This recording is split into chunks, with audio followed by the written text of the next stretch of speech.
परमात्मा को पाने तथा उसका वास्तविक लाभ प्राप्त करने के लिए पवित्र बाइबल में प्रमाण है कि प्रभु ने मनुष्य को अपना ही स्वरूप बनाया। 6 दिन में सृष्टि रचकर 7वें दिन विश्राम किया। कुरान शरीफ में प्रमाण है कि हजरत मोहम्मद को खुदा स्वयं कह रहे हैं कि मैंने तुम्हें उस परमात्मा की महिमा बताने के लिए भेजा है। वो परमात्मा कबीर है जिसने 6 दिन में सृष्टि रची तथा 7वें दिन तख्त पर जा विराजा।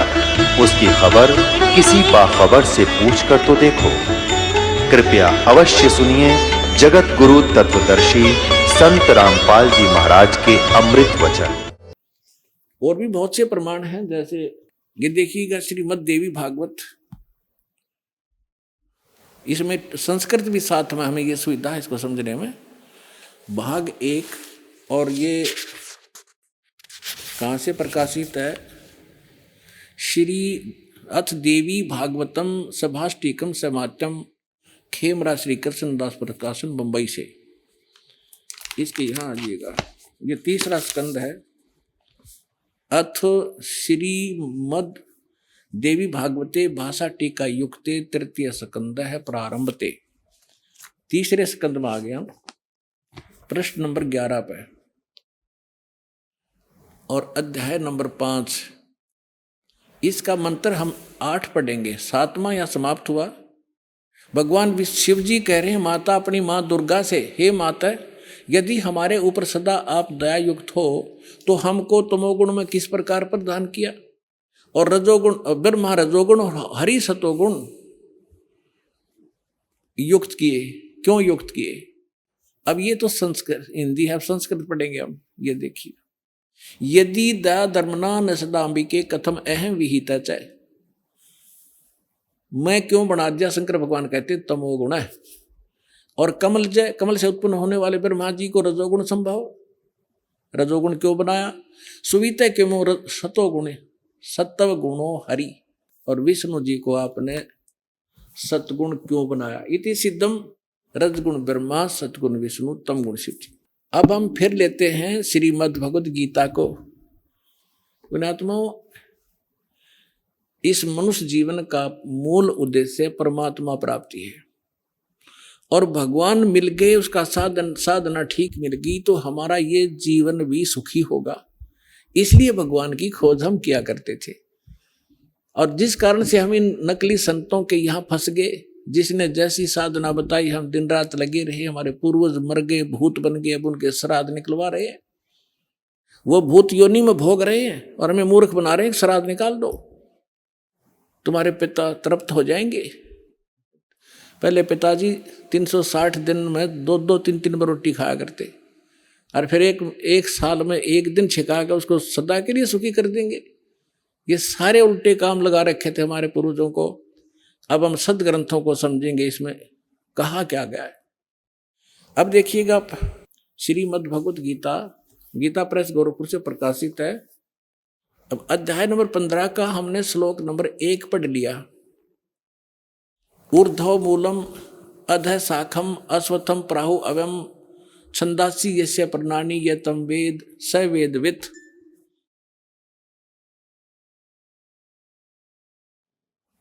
ऊर्ध्व मूलम माने ऊपर को, आदि ऊपर को जड़ जो है वो तो पूर्ण परमात्मा समझो। नीचे को अधः शाखम, नीचे को शाखा है।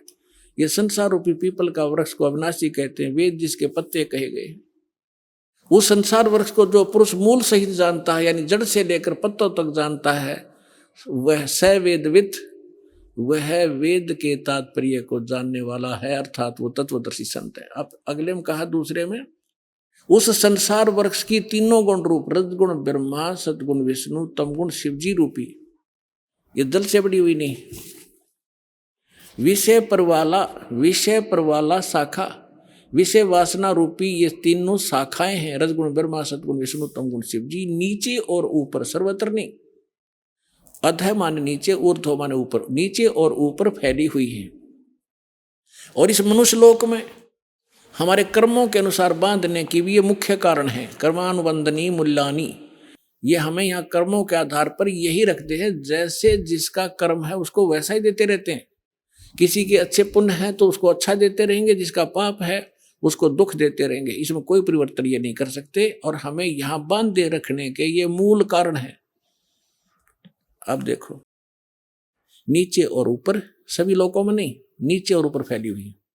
अब तीसरे में क्या कहा है कि इस संसार वर्ष का स्वरूप जैसा कहा है वैसा यहां विचार काल में नहीं पाया जाता। यानी मेरे और तेरे डिस्कशन में जो गीता जी का ज्ञान मैं दे रहा हूं, इसमें मैं कंप्लीट नहीं बता पाऊंगा उस परमात्मा के बारे में। इसलिए ऑप्शन छोड़ रखा है इसने। चौथे अध्याय के 34वें श्लोक में कहा कि उस तत्व ज्ञान को जो परमात्मा स्वयं अपने मुख कमल से बोलता है, चौथे अध्याय के 32 और 34 में, वो तत्व ज्ञान है। उस तत्व ज्ञान को तू तत्वदर्शी संतों के पास जाकर समझ। गीता ज्ञानदाता कहता मैं नहीं जानता उसको कंप्लीट। यहां स्पष्ट कर रहा है कि यहां विचार काल में जो गीता का ज्ञान मैं तुझे दे रहा हूं, मैं इसको कंप्लीटली नहीं बता पाऊंगा। तेरे और यहां मेरे विचार काल में ये पूर्णतः नहीं पाया जाता, उसको किसी और से समझ। ये देखिएगा, इस संसार वृक्ष का स्वरूप जैसा कहा है, यानी सृष्टि रचना जैसी मुझे पता है, वैसा यहां विचार काल में यानी गीता जी के डिस्कशन में, इस विचार विमर्श में नहीं पाया जाता। इसमें नहीं मिलेगा तेरे को, क्योंकि न तो इसका आदि है न इसका अंत। इसको पता नहीं गीता ज्ञानदाता को, तथा न इसकी अच्छी प्रकार कोई सचिथि है। इसलिए इस सुविरुद्ध मूलम, यानी सुविरुद्ध माने अति दृढ़ मूल वाले, यानी परमात्मा के जो परमात्मा का जो ऊपर का लोक है, सतलोक, अलखलोक, अगमलोक और अकहलोक, जिसे नामी लोक है, वो अविनाशी है, उसका कभी नाश नहीं होता। इसलिए सुदृढ़ मूल तो उसका सुदृढ़ कहा है। वो सुदृढ़ मूलम, सुदृढ़ यानी अविनाशी रूपी मूल वाले जो स्थान जहां भगवान रहता है वो अविनाशी है। यहां उसका संकेत देखिएगा, सुविरुद्ध मूलम, इस अति दृढ़ मूल वाले अश्वत्थ संसार रूपी पीपल के वृक्ष को दृढ़ इन्होंने क्या कर दिया, असंग शस्त्रेण छित्वा, इन्होंने कर दिया वैराग रूप शस्त्र द्वारा काट कर। ये कहना था तत्व ज्ञान रूपी शस्त्र द्वारा काट के, यानी उस तत्व ज्ञान जो मैं वो संत बतावेगा, भगवान का बोला हुआ ज्ञान वो बताता है, वो है तत्व ज्ञान रूपी शस्त्र। उस ज्ञान रूपी उलझी गुत्थी को तत्व ज्ञान रूपी शस्त्र तक काट के, उसके पश्चात ये देखिए 15वें अध्याय का 4था श्लोक, गीता अध्याय नंबर 15 और श्लोक नंबर ये है 4 है। उसके पश्चात उस परम पद रूप परमेश्वर को भली भांति खोजना चाहिए, जिसमें गए हुए पुरुष यानी साधक फिर लौटकर संसार में नहीं आते, और जिस परमेश्वर से पुरातन संसार वर्ष की प्रवृत्ति विस्तार को प्राप्त हुई है, उसी आदि पुरुष नारायण की मैं शरण हूं। इस प्रकार दृढ़ निश्चय करके उस परमेश्वर का मनन और निधि ध्यान करना चाहिए। परपदेवा ने पूजा होती है, इन्हें अड़ंगा डांड से मतलब था। इसका है कि उस परमात्मा ने जिसने सब ब्रह्मांडों की रचना की है, संसार रूपी वृक्ष जिससे विस्तार को प्राप्त हुआ है, यानी जिसने सब की रचना की है, वो परमात्मा है। गीता ज्ञान अपने से अन्य, गीता ज्ञान दाता अपने से अन्य किसी परमात्मा के विषय में कह रहा है कि उसकी पूजा करनी चाहिए। गीता अध्याय नंबर 18 के श्लोक नंबर 62 में स्पष्ट किया है कि सर्वभाव से तू उस परमेश्वर की शरण में जा, उसकी कृपा से तू परम शांति को और सनातन परम धाम को प्राप्त होगा। और इसमें स्पष्ट कर दिया कि उसके पश्चात तत्वदर्शी संत मिलने के बाद तत्व ज्ञान के द्वारा इस अज्ञान को हटाकर काट कर उसके पश्चात परमेश्वर के उस परम पद की खोज करनी चाहिए, जहां जाने के बाद साधक फिर लौटकर कभी संसार में नहीं आते। अपने विषय में गीता ज्ञानदाता चौथे अध्याय के 5 और 9 में गीता में, दूसरे अध्याय के 12वें श्लोक में, 10वें अध्याय के दूसरे श्लोक में कहता, अर्जुन तेरे और मेरे बहुत जन्म हो चुके हैं, तू नहीं जानता मैं जानता हूं। तो इससे सिद्ध है कि यदि हम गीता ज्ञानदाता की भक्ति करेंगे तो हम फिर भी जन्म मृत्यु में रहेंगे, हमें कंप्लीट मोक्ष नहीं होगा, शाश्वत स्थान नहीं मिलेगा, हमें परम शांति नहीं हो सकती। इसलिए तत्वदर्शी संत की खोज करने को कहा है। राज आपको खोज करा करा पा गए, दास है उस तत्वदर्शी संत, आपका जचियो कद्दे फिरे।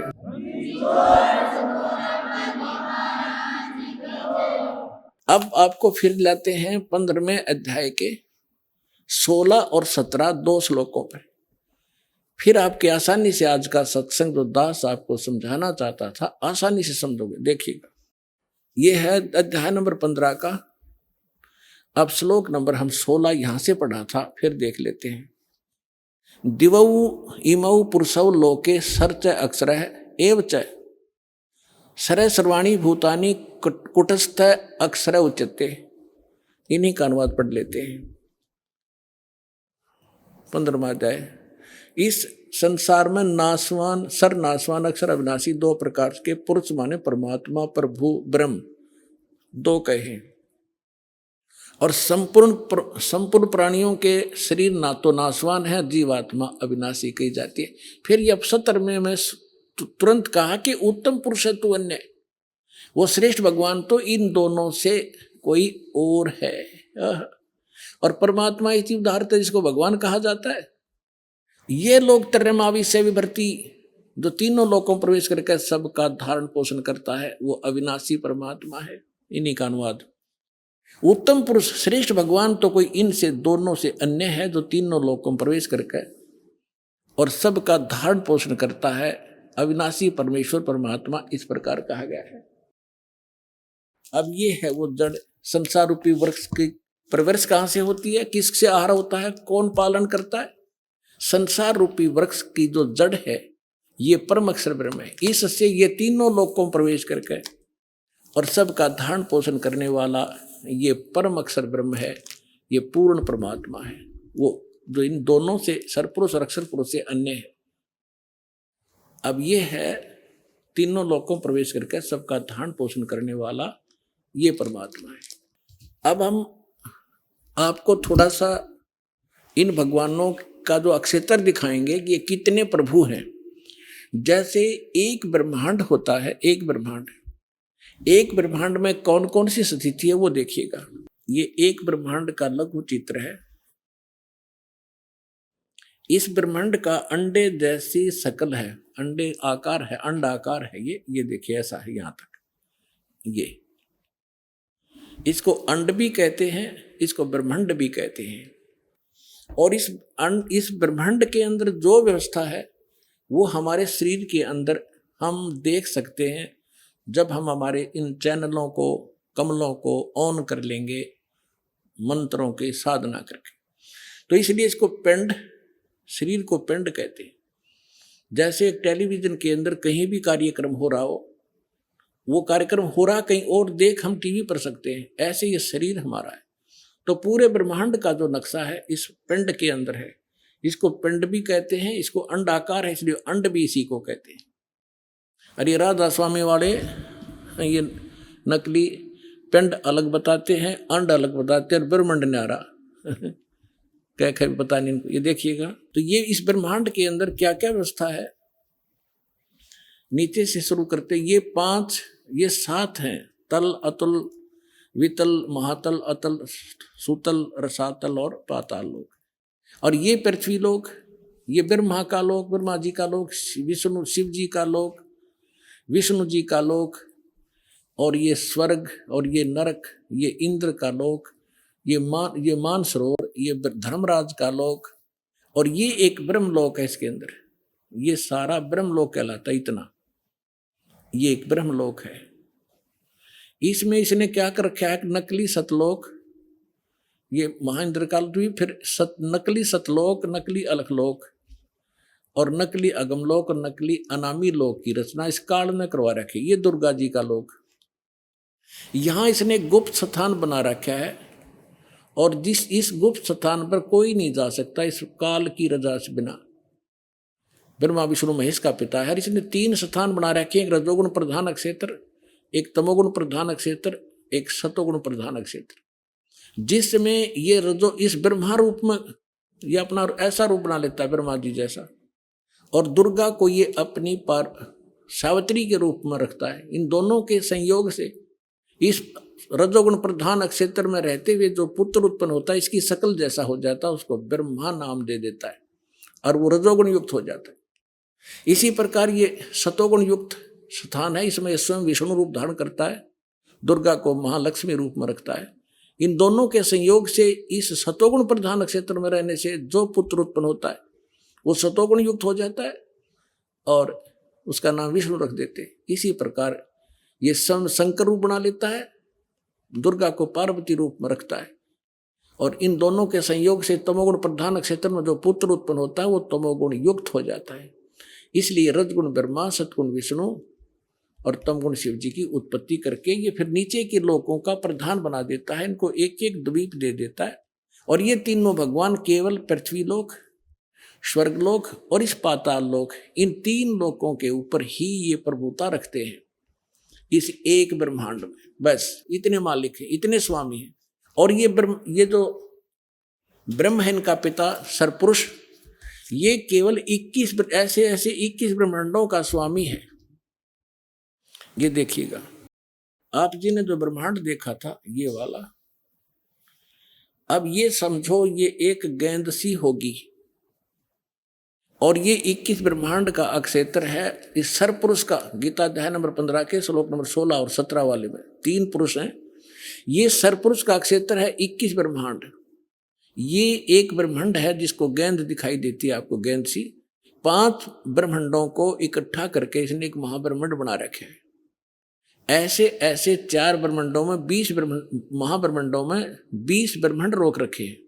इसके बाद इसने एक ब्रह्मांड जैसा क्षेत्र ये अलग से और है, ये तो लिखने के लिए समझाने के लिए अलग लिखा है। यहां भी इसने एक धोखा कर रखा है, नकली सतलोक, नकली अलखलोक, नकली अगमलोक और नकली अनामी लोक भी 21वें ब्रह्मांड में भी रचना करवा रखी है। ये तपस्शिला जहां बैठकर ये 1 लाख मानव शरीरधारी प्राणियों को खाता है, ये काल ब्रह्मा विष्णु महेश का पिता। और यहां से फिर आगे निकल जाते हैं, परब्रह्म का लोक में जाना होता है। अब देखिएगा इसके बैक में कंप्लीट देखेंगे। अब ये है कंप्लीट सभी ब्रह्मांडों का, असंख्य ब्रह्मांडों का चित्र एक समझने के लिए। अब जो आपने देखे थे वो 21 ब्रह्मांड, अब ये है 21 ब्रह्मांड। ये सरपुरुष का क्षेत्र है, सरपुरुष का, बस इतना, ये इतना। और इसके बाद ये है परब्रह्म कहो, इसको अक्षर पुरुष कहो। इसे नेक्स्ट ब्रह्म जो है ये 7 संख्य ब्रह्मांड, इससे कई गुना बड़ा है। इस अक्षर पुरुष का केवल इतना ही अक्षेत्र है 7 संख्य ब्रह्मांड का, और ये है वो परम अक्षर ब्रह्म, असंख्य ब्रह्मांड का स्वामी। ये असंख्य, ये छोटे छोटे दिखे सारे ब्रह्मांड हैं, सारे अलग अलग से।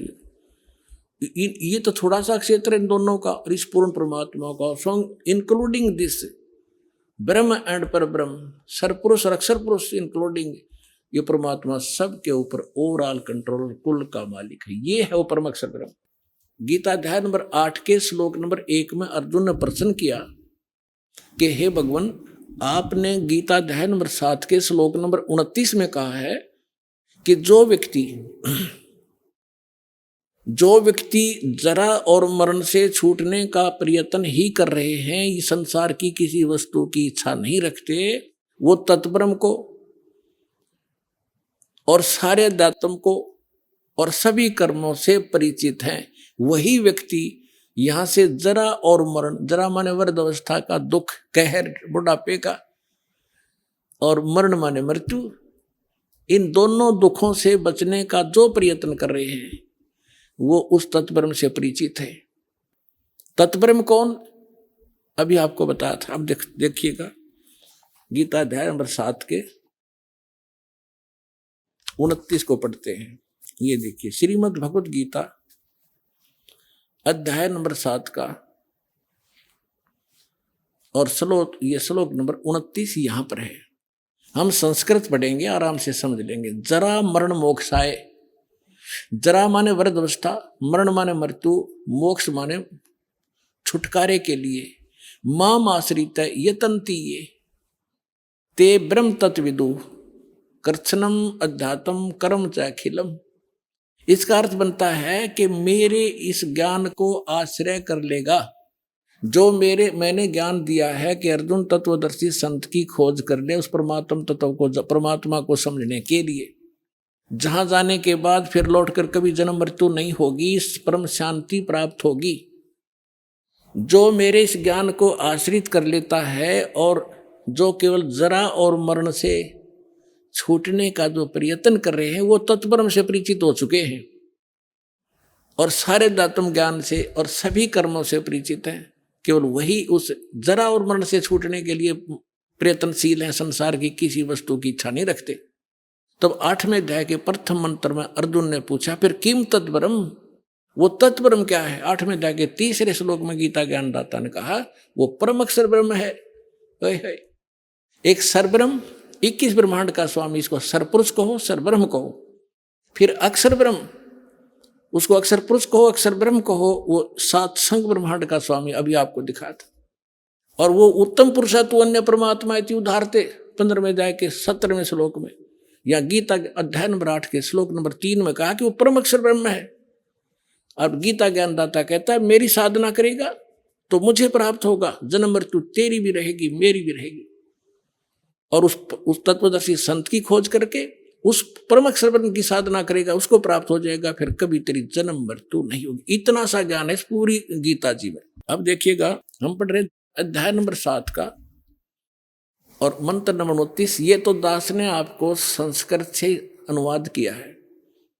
अब देखिएगा इनका अनुवाद। जो मेरे शरण होकर जरा और मरण से छूटने के लिए यत्न करते हैं। जरा माने नहीं लिखे उन्होंने, क्या होता है? जरा माने बुढ़ापा, वृद्धावस्था का कष्ट। इस जीव के ऊपर 2 दुख हैं सबसे भारी। एक तो वृद्धावस्था, सारे अंग शिथिल हो जाते हैं, सब रोग घेर लेते हैं। और फिर मृत्यु, देख कितने अच्छे बेटे हैं, बेटियां हैं, कैसी मकान है, कोठी है, और कैसा दिल लग रहा है, 1 मिनट में मृत्यु हो जा, खा के जीवन। तो यहां इसमें बताया कि जो जरा और मरण से छूटने का जो प्रयत्न कर रहे हैं वो तत्परम से परिचित है। यह देखो, जो मेरे शरण होकर जरा और मरण से छूटने के लिए प्रयत्न करते हैं वे पुरुष तत्, उस ब्रह्म को, तत्ब्रह्म को, संपूर्ण दातम को तथा संपूर्ण कर्मों को जानते हैं। अब देखो 8वें अध्याय के प्रथम मंत्र में अर्जुन ने पूछा किम तत्ब्रह्म किम अध्यात्म किम कर्म पुरुषोत्तम अधिभूतम च किम प्रोक्तम अधिदेवम किम उच्यते।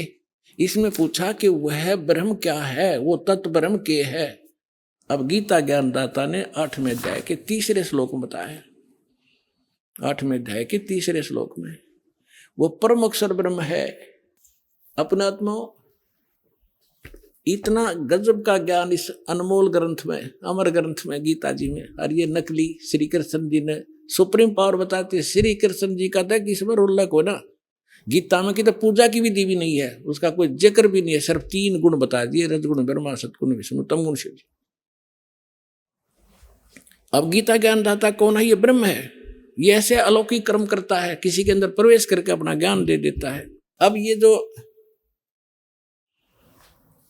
जो दास आपको बताना चाहता है कि गीता ज्ञानदाता कहता है कि मेरी भक्ति करेगा तो मुझे प्राप्त होगा। 8वें अध्याय के 5 और 7 मंत्र में, 8वें अध्याय के 8, 9, 10 में इस परम अक्षर ब्रह्म के बारे में कहा है कि उसकी भक्ति करेगा तो उसको प्राप्त होगा। सीधी सी बात है। अब देखिएगा, ये अध्याय नंबर 8 आप पढ़ रहे हैं, हमने 3 पढ़ दिया, 5 पढ़ेंगे। जो पुरुष अंत काल में भी मुझ को स्मरण करता हुआ शरीर को त्याग कर जाता है वह मेरे मद भावम भावती, मद भावम याति, वो मेरे ही भाव में भावित रहता है। इसका अर्थ तो ये बनता है, इसमें कोई संशय नहीं। और 7वें में क्या कहा है? अब 7वें में कहा है कि इसलिए हे अर्जुन सब समय में मेरा स्मरण कर और युद्ध भी कर, मुझ में अर्पण किए हुए मन बुद्धि युक्त होकर निसंदेह मुझको ही प्राप्त होगा। अब देखो, गीता ज्ञान दाता कह रहा है कि यदि तू मेरी भक्ति करेगा तो युद्ध करना पड़ेगा तेरे को। यहां परम शांति नहीं हो सकती, क्योंकि जहां युद्ध है वहां शांति कैसे? और युद्ध में भी स्मरण जरूरी। तो इसलिए जो हठ योग किए करते हैं, जंगल में बाहर वन में चले जाते हैं, या 2.5 घंटे सुबह 2.5 घंटे शाम को हठ योग करते हैं, ये गीता और वेदों विरुद्ध है और सच्चिदानंद घनब्रह्म की वाणी के विरुद्ध है।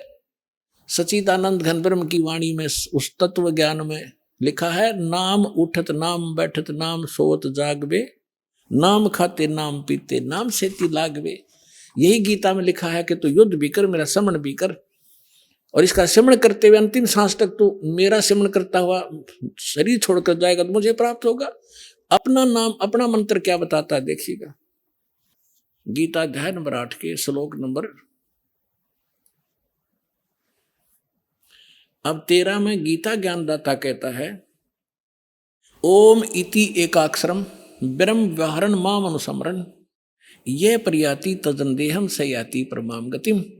मुझ ब्रह्म का, माम ब्रह्म, मुझ ब्रह्म का केवल ये ओम, यह एक अक्षर है, नथिंग एल्स। ये ओम अक्षर है, ये ओम, ये एक ओम अक्षर है, और सुमन करके उच्चारण करके सुमन करने का, और यह प्रयाति तजंदेहम, जो इसका सिमरण करता हुआ शरीर छोड़कर जाता, सयाति परमाम गतिम, वो इस ओम से मिलने वाली परम गति को प्राप्त करेगा, परम गति को। अब ओम से मिलने वाली परम गति कौन सी है? ब्रह्मलोक, क्योंकि ब्रह्म का मंत्र है ओम। ओम के जाप से ब्रह्मलोक प्राप्त होगा, और ब्रह्मलोक में गए हुए प्राणी भी पुनरावृत्ति में 8वें अध्याय के 16वें श्लोक में लिखा, ये देखिएगा 8वें अध्याय के ये 16वें श्लोक में कि हे अर्जुन, ब्रह्मलोक पर्यंत भी सब लोग पुनरावृत्ति में है कि ब्रह्मलोक में गए हुए का भी जन्म मृत्यु होता है। इन्होंने इसमें आगे अनुवाद थोड़ा गलत किया है, ये फिर समझाएंगे, अब टाइम नहीं है।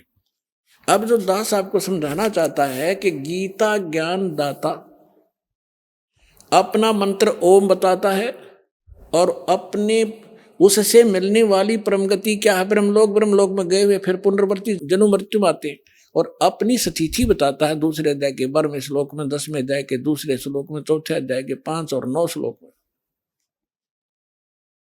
कि अर्जुन तेरे और मेरे बहुत जन्म हो चुके हैं और आगे भी होंगे, ये ना समझना तू नहीं जानता मैं जानता हूं। इसलिए उसने कहा कि 18वें अध्याय के 62वें श्लोक में कि तू सर्वभाव से उस परमेश्वर की शरण में जा, उसकी कृपा से तू परम शांति को और सनातन परम धाम को प्राप्त होगा। अब उसका मंत्र कौन सा है? उस परमात्मा की भक्ति, परम अक्षर ब्रह्म की साधना करने का ओम तत्सत। 17वें अध्याय का 23वां श्लोक, फिर से आइए, ये 17वां अध्याय श्रीमद् भगवत गीता, और ये 17वां अध्याय 17वें का 23वां श्लोक है। ओम तत्सत इति निर्देश है ब्रह्मण है त्रिविध है समर्थ है, ब्राह्मणा तेन वेदा च यज्ञा विहिता पुरा। ओम ओम तत् तत् सत सत, ऐसे यह 3 प्रकार का सच्चिदानंद घन ब्रह्म, उस परम अक्षर ब्रह्म का मंत्र कहा है। अब सच्चिदानंद घन ब्रह्म परम अक्षर ब्रह्म का मंत्र ओम तत्सत, उसको पाने का। ओम तो पुण्यात्मा सीधा है ब्रह्म सरपुरुष का, और जो तत् है वो अक्षर पुरुष का, वो सांकेतिक कोड वर्ड दास के पास है, इस पृथ्वी विश्व में किसी के पास नहीं। और सत है ये परम अक्षर ब्रह्म का, ये भी कोड वर्ड है, सांकेतिक शब्द है। ओम और तत् जो सांकेतिक शब्द है, वो दोनों मिलकर ये सतनाम बनता है 2 अक्षर का। और जिसका भी आज तक मोक्ष हुआ, उन महापुरुषों ने इस सतनाम का जाप किया है। और जो सत्य है वो सारनाम की तरफ संकेत है, वो भी कोई अन्य मंत्र है जो भक्तों को प्राप्त हो चुके हैं, उनको खूब ज्ञान है। अब 8वें अध्याय के 8, 9, 10 श्लोक, 3 श्लोकों में गीता ज्ञानदाता उस परम अक्षर ब्रह्म की साधना के लिए कहता, उसकी भक्ति करेगा उसको प्राप्त होगा, मेरी करेगा मुझे प्राप्त होगा, मुझे मेरी भक्ति करेगा जन्म मृत्यु तेरी भी रहेगी मेरी भी रहेगी, सनातन परम धाम नहीं प्राप्त हो सकता, परम शांति नहीं हो सकती, वो स्थान प्राप्त नहीं हो सकता जहां जाने के बाद फिर दौड़कर कभी संसार बन जाते, और उसके बगैर पूर्ण मोक्ष नहीं हो सकता, परम शांति नहीं हो सकती, और ये जन्म मरण का कष्ट मिट नहीं सकता। अब देखिएगा श्रीमद् भगवत गीता 8वें अध्याय का 8, 9, 10 आपको रूबरू करते हैं। अध्याय नंबर 8 का, और यहां से शुरू करेंगे। यहां तक तो इसने अपना बता दिया है कि हे अर्जुन, 7वें तक तो कि अर्जुन, इसलिए हे अर्जुन सब समय में मेरा स्मरण कर और युद्ध भी कर। इस प्रकार मुझ में अर्पण किए हुए मन भाव से युक्त होकर निसंदेह मुझको प्राप्त होगा। और फिर 8वें में क्या कहा है? अभ्यास योग युक्तेन चेतसा न अन्य गामिना परमं पुरुषम दिव्यम याति पार्थ अनुचिंतन। यहां देखिए, हे पार्थ, यह नियम है कि परमेश्वर के, देखो पुण्यात्माओं, डेफिनेशन ऑफ गॉड भी आज तक हमें प्राप्त नहीं बता सके हमारे नकली गुरु। ये सरपुरुष है, ईश्वर ये अक्षर पुरुष है, और परमेश्वर इन सब से उत्तम परमेश्वर वो सच्चिदानंद घन ब्रह्म, वो परम अक्षर ब्रह्म है। अब यहां बता रहे हैं कि उस परमेश्वर के ध्यान, उसकी भक्ति करने से उसको प्राप्त होता है। हे पार्थ, परमेश्वर के ध्यान के अभ्यास रूप योग से, ये नहीं, अभ्यास योग युक्तेन, जो मंत्र बताए हैं उनके अभ्यास करने से, और दूसरी ओर न जाने वाले चित्त से, यानी और कोई साधना नहीं करने वाला व्यक्ति, और निरंतर चिंतन करता हुआ परम दिव्य पुरुषम, परमम दिव्यम पुरुषम, परम प्रकाश रूप नहीं, परम दिव्य पुरुष को, अर्थात उस परमेश्वर को, परम अक्षर ब्रह्म को ही प्राप्त होता है। अब देखना 9वें में क्या कहा है। ये 8वां हमने पढ़ दिया, 9वां में 8वें का 8वां पढ़ दिया, 9वां।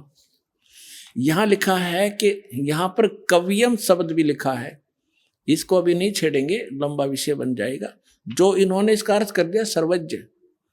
कवियम का अर्थ होता कबीर देव लिखना था। जो कबीर देव अनादि है, सबका नियंत्रता है, सूक्ष्म से भी अति सूक्ष्म और सबका धारण पोषण करने वाले अचिंत स्वरूप, सूर्य के सदृश नित्य चेतन आदित्य वर्णम साकार परमात्मा तेजो में शरीर युक्त, इसका अर्थ ये बनता है अविद्या से परे, अति परे, यानी जो इसको कोई नहीं जानता, सब उस सच्चिदानंद परमेश्वर का सेवन करता हुआ। और 10वां श्लोक 8वें अध्याय का, करता हुआ वह भक्ति युक्त पुरुष साधक अंत काल में योग बल से, योग माने साधना की शक्ति से, बिरकुटी के मध्यम में प्राणों को अच्छी प्रकार स्थापित करके फिर निश्चल मन से उस 3 मंत्र के जाप का स्मरण करता हुआ उस दिव्यम परमम पुरुषम, परम अक्षर ब्रह्म को, दिव्य रूप परम पुरुष को, गीता ज्ञान दाता से अन्य जो परम अक्षर ब्रह्म है, उसको ही प्राप्त होता है। अपने आत्माओं, जो दास आज सत्संग करना चाहता था जिस विषय पर, उसकी तो भूमिका बनाई है। 2 घंटे में तो भूमिका बनी है अभी। आज दास आपको ये बताना चाहता था कि ब्रह्मा विष्णु महेश की क्या स्थिति है और गीता में उसको क्या संज्ञा दे रखी है। वो लंबा विषय बन गया, फिर कल के सत्संग में सुनाएंगे। और दूसरा ये सुनाना चाहता था कि ये है वास्तविक ज्ञान हमारे सदग्रंथों का। और ये राधा स्वामी वाले क्या बताते हैं कि हमारे 6.5 गुरुओं का ज्ञान तो गीता वेद पुराणों से आगे का है। हमने गीता और वेदों की कोई आवश्यकता नहीं, उनका ज्ञान दिखाना चाहूँ था पर समय थोड़ा रह गया। वो किसा ज्ञान है, कल दिखाएंगे उनको।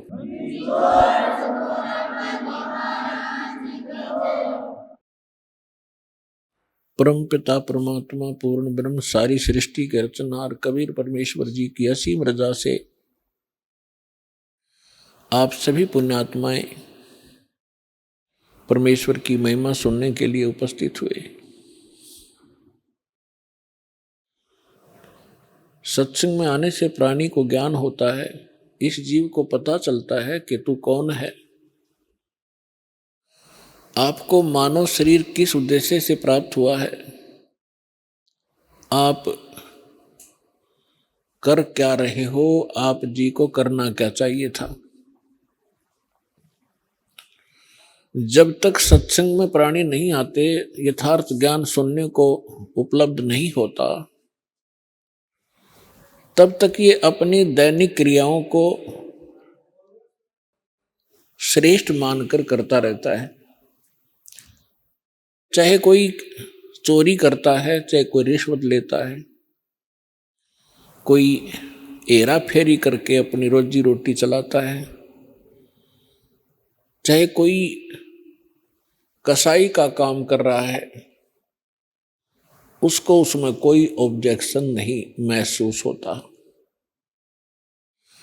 और जब वो प्राणी सत्संग सुनता है, परमात्मा के विधान से परिचित होता है, फिर उसको पता चलता है कि जो मैं कर रहा हूं ये बहुत ही गलत हो रहा है। और ज्ञान से फिर डर बनता है, डर से फिर पाप कर्म करने से प्राणी बच जाता है।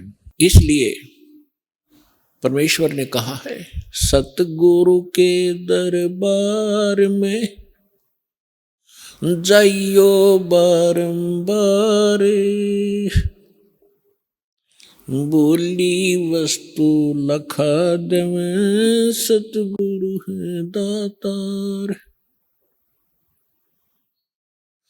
मात पिता मिल जावेंगे, लख 84 माही, सतगुरु सेवा और बंदगी ये बहुर मिलन की नहीं। मानुष जन्म पाके जो नहीं रटे हरि नाम, जैसे कुआ जल बिना बनवायो क्या काम। राम रटत कोढ़ी भलो, चू चू पड़े जो चाम, वो सुंदर शरीर किस काम का, जा मुख नाही नाम। राम रटत दारिद्र भलो, टूटी घर की छान, वो सुंदर महल किस काम के, जा भक्ति नहीं भगवान।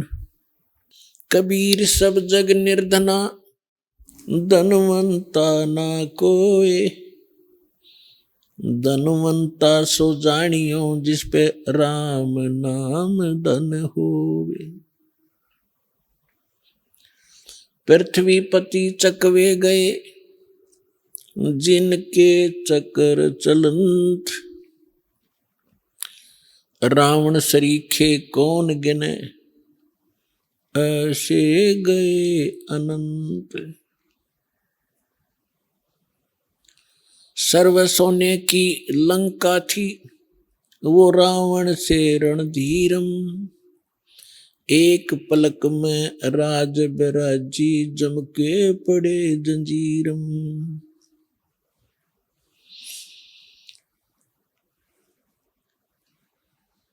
जिन हर की चोरी करी, और गए राम गुण बोल, ते बिदना बागुल किए, रहे उड़द मुख झूल। राम रटत कन्यावली, साकट बलो न पूत, छेरी के गल में गलथना, जिसमें दूध ना मूत। कबीर जिव्या तो वाए बली, जो रटे हरि नाम, नहीं तो काट के फेंक दियो हो, ये मुख में भलो न चाम। पुण्यात्माओं, सौभाग्य आपका, आप जी को ये अमर वचन, अमृतवाणी, यथार्थ ज्ञान और सच्चा भगवान, जिसको सच्चा करतार, सच्चा साहिब, सत साहिब कहते हैं, इसकी जानकारी हुई।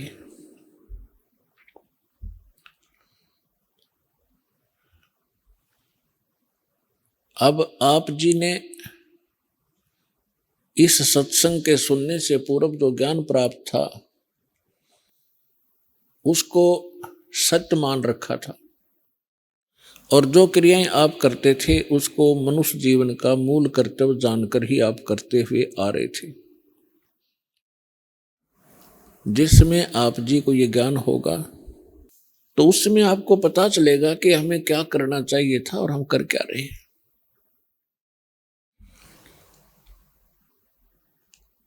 आप जी ने अभी एक वाणी सुनी कि सर्व सोने की लंका थी, रावण से रणधीरम, एक पलक में राज बिराजी जम के पड़े जंजीरम, मन तो सुख के सागर बसरे, भाई और ना ऐसा यसरे। अब हम यहां छोटी सी महिमा प्राप्ति के लिए क्या करते हैं कि बड़ी कोठी बना लें और गांव या नगर के अंदर प्रशंसा के पात्र बने, बड़ी गाड़ी खरीद लें और कोई उच्च पोस्ट प्राप्त हो जावे, कोई एमएलए, एमपी, मंत्री, मुख्यमंत्री, प्रधानमंत्री बनकर आप ये सोचते हैं कि हमारी बहुत बड़ी महिमा हो गई। तो परमात्मा के इस विधान से पता चलता है कि यहां का जो यश है ये यूजलेस है, ये फोकट है। अब जैसे कोई एक अच्छा राजनेता है या कोई वैसे सोशल वर्कर है, कोई अच्छा कार्य करता है या कोई अच्छा कोई नेक व्यक्ति है और उसके कार्यों से प्रसन्न होकर के सभी उसकी प्रशंसा करते हैं, और यदि वो परमात्मा की भक्ति नहीं कर रहा, यथार्थ साधना नहीं कर रहा, तो अपने पूर्व जन्म के उन पुण्यों को ही वो यूज कर रहा है, प्रयोग कर रहा है, और भविष्य का उसको कुछ प्राप्त नहीं हो रहा। उसकी मृत्यु के उपरांत क्या बनाते हैं, उसकी यादगार बना लेते हैं, उसका एक स्टैच्यू बना देते हैं, तस्वीर बना लेते हैं। एक वर्ष में उसके जन्मदिन पर या मरण दिन पर उसको याद कर लेते हैं, उसको दोहा मांझी कर देते हैं, उसके माला मूला डालते हैं, तिलक तुलक करते हैं, उसकी आरती उतार देते हैं। और सच्ची भक्ति ना करने से मनमाना वही कहीं वहां कौवा बनकर घूम रहा हो और अपने ही स्टैच्यू पर वहां बीट कर रहा है, उसके माथे पर बैठ के। तो परमात्मा कहते हैं मन तो सुख के सागर बस रे, भाई और न ऐसा यस रे। मन तो सुख के सागर बस रे, भाई और न ऐसा यस रे।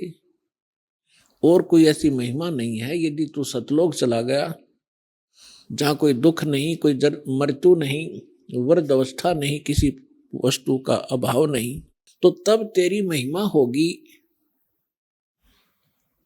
यहां आपकी कोई महिमा नहीं है। क्या बताते हैं, क्या मांगू कुछ थिर न रहाई, देखत नैन चला जग जाई। एक लख पूत सवा लख नाती, उस रावण के दीवान बाती। परमात्मा कहते हैं कि आप अनजान हो, अध्यात्म ज्ञानहीन हो, इसलिए इस संसार की व्यवस्थाओं को, वस्तुओं को, पदार्थों को ही आप संतों से मांगने के लिए आते हो, या मंदिरों में या कहीं पहाड़ों पर जहां भी आप जाते हो एक ही उद्देश्य से लेकर जाते हो। परमात्मा कहते हैं निसंतान संतान ही की डिमांड करता है, निर्धन धन की इच्छा करता है, और अंधा आंखें ही मांगता है, रोगी आरोग्य मांगता है, और कुछ एक ही भक्त ऐसे होते हैं जो केवल परमात्मा ही मांगते हैं। तो जो केवल परमात्मा चाहते हैं वो चाहत आपकी श्रेष्ठ है। बाकी जो जिस चाहत के लिए आप भगवान की भक्ति करते हो, ठीक है, यदि आपको संत पूरा मिल जाता है और आप ये डिमांड वहां करते हो तो वो सुख तो आपको मिल जाएंगे, लेकिन मनुष्य जीवन का मूल उद्देश्य शेष रह जाएगा। तो परमात्मा कहते हैं क्या मांगू कुछ स्थिर न रहाई, और देखत नैन चला जग जाई। मेरी आंखों के सामने दुनिया जा रही है छोड़ छोड़ के, बड़े पूरे परिवार को, छोटे छोटे बच्चों को, माँ बाप मर जाते हैं छोड़कर वो भटकते रहते हैं। किसी का पति मर गया, किसी की पत्नी मर जाती है, किसी के बच्चे उसकी आंखों के सामने सारे ही मर जाते हैं।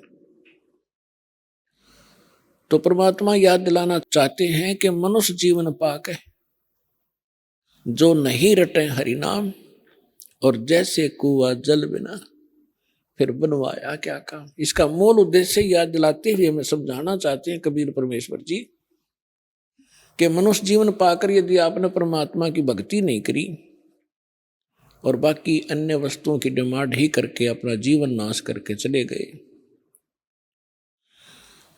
आपने मनुष्य जीवन का लाभ नहीं उठाया। अपने आत्माओं, आपको ये ज्ञान देने का उद्देश्य परमात्मा का यही रहा है कि आप इस गंदे लोक की व्यवस्था से परिचित हों अच्छी तरह, और जब तक इस काल के लोक से आप परिचित नहीं होगे तो यही डिमांड करते करते आप परम संत के पास आकर भी यही डिमांड करते करते अपना जीवन व्यर्थ कर जाओगे। इसलिए आपको सत्संग में बुलाया जाता है,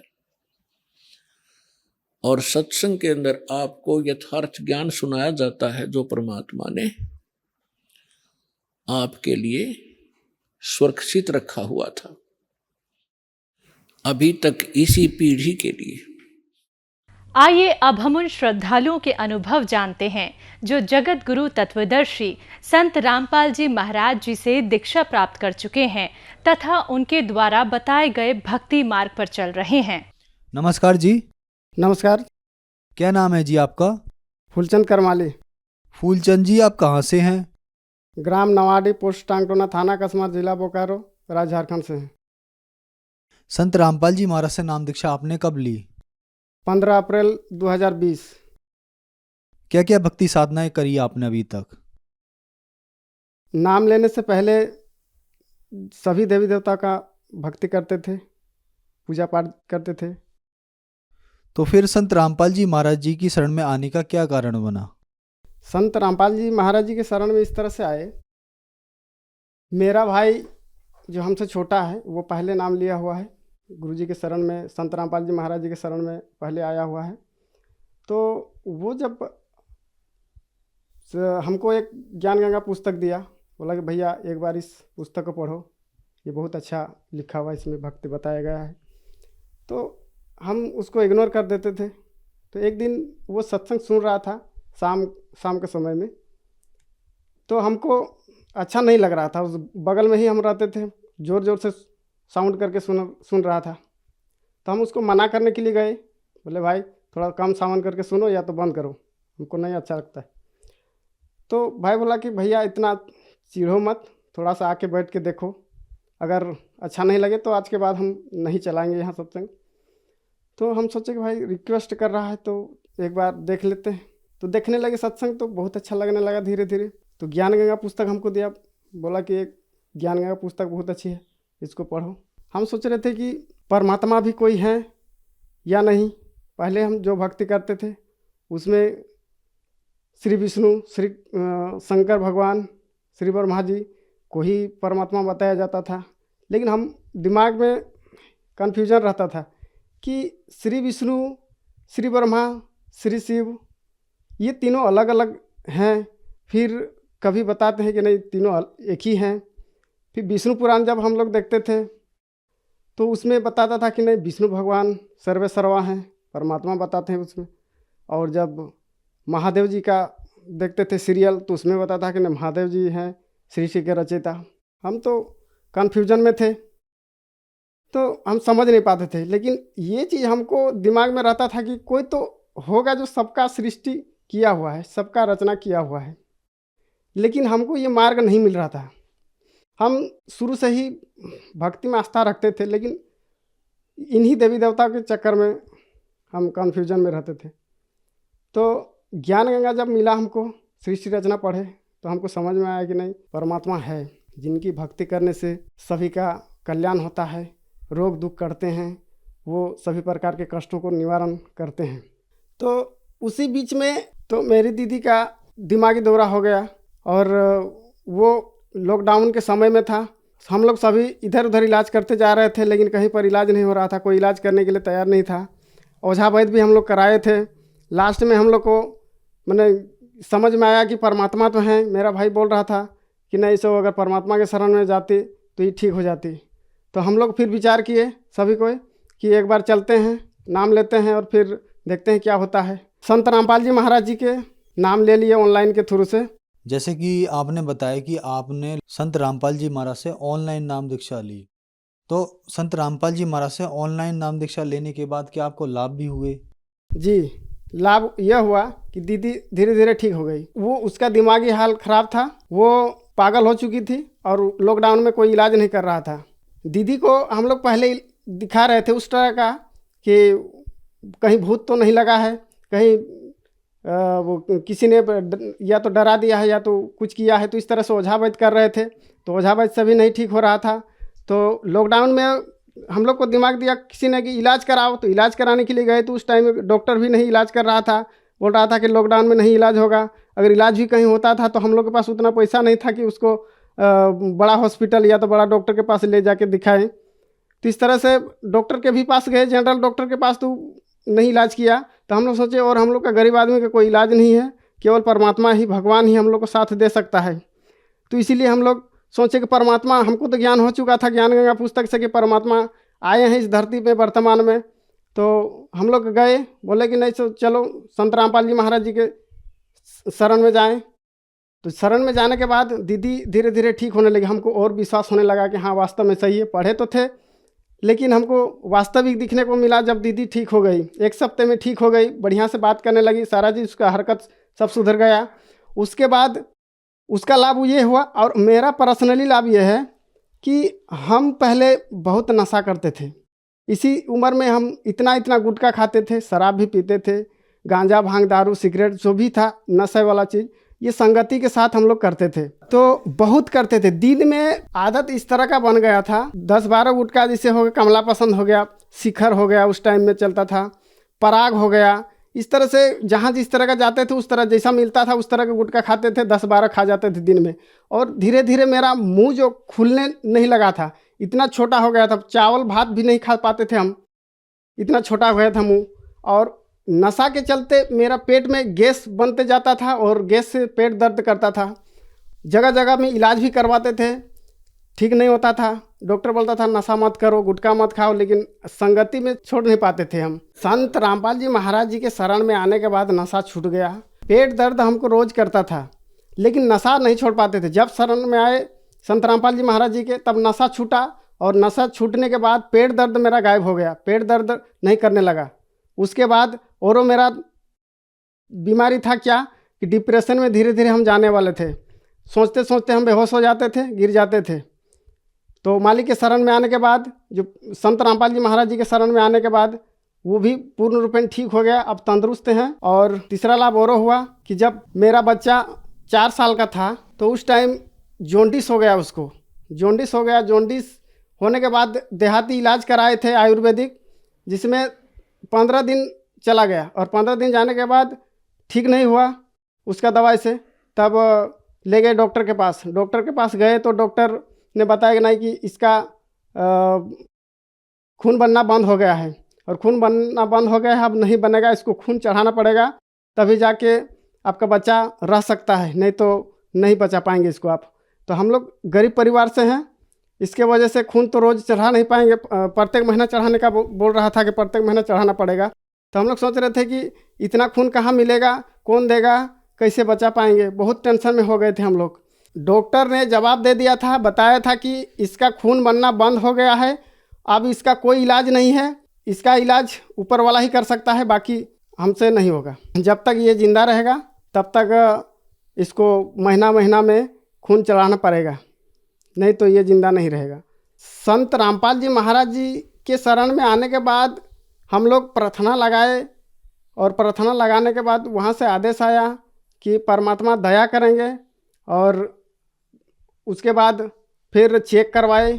चेक कराने के बाद पॉजिटिव रीजन आया कि इसका खून बनना चालू हो गया है, और आज अभी एक बोतल भी पानी नहीं चढ़ाई या तो खून नहीं चढ़ाई उसके पास, और अभी बच्चा तंदुरुस्त है, स्वस्थ है। देखिए, ये सिकलिन का बीमारी था बच्चा का, जो पॉजिटिव बताया था, जिसमें खून बनना बंद हो गया था, और खून महीना महीना चढ़ाने को बोला था डॉक्टर, जब तक जिंदा रहेगा। इसका कोई इलाज नहीं है। बच्चा का नाम है उदय कुमार, 4 साल उम्र है इसका। फिर जब संत रामपाल जी महाराज जी के शरण में आए, प्रार्थना लगाए मालिक के शरण में, तो प्रार्थना लगाने के बाद इसका रिपोर्ट फिर से चेक करवाए तो इसका खून बनना चालू हो गया था।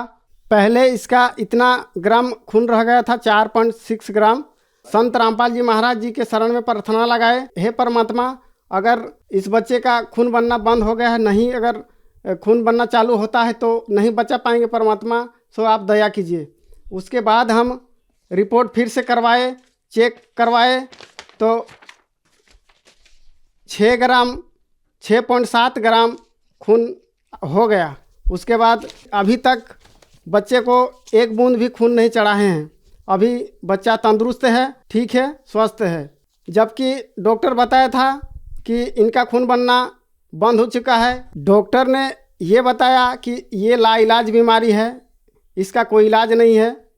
जबकि संत रामपाल जी महाराज जी के दया से आज वो बच्चा ठीक हो गया और स्वस्थ है।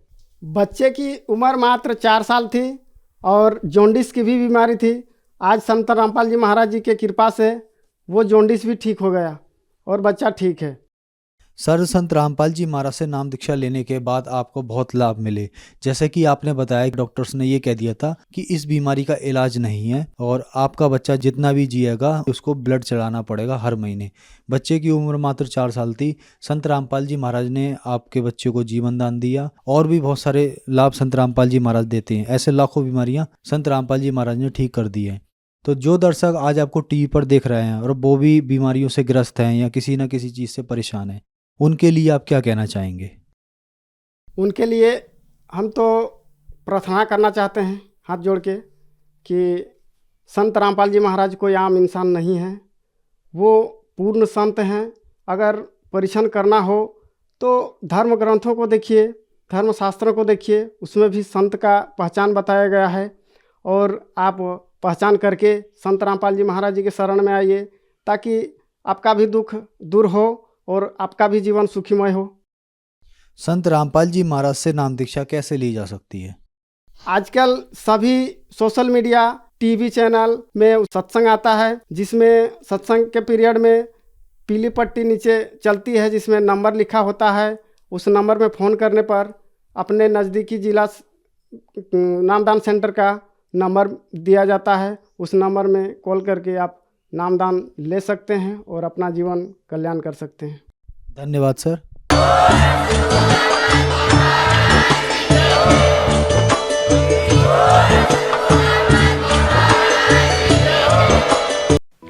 आप सुन रहे थे जगत गुरु तत्वदर्शी संत रामपाल जी महाराज के मंगल प्रवचन। अधिक जानकारी के लिए संपर्क करें।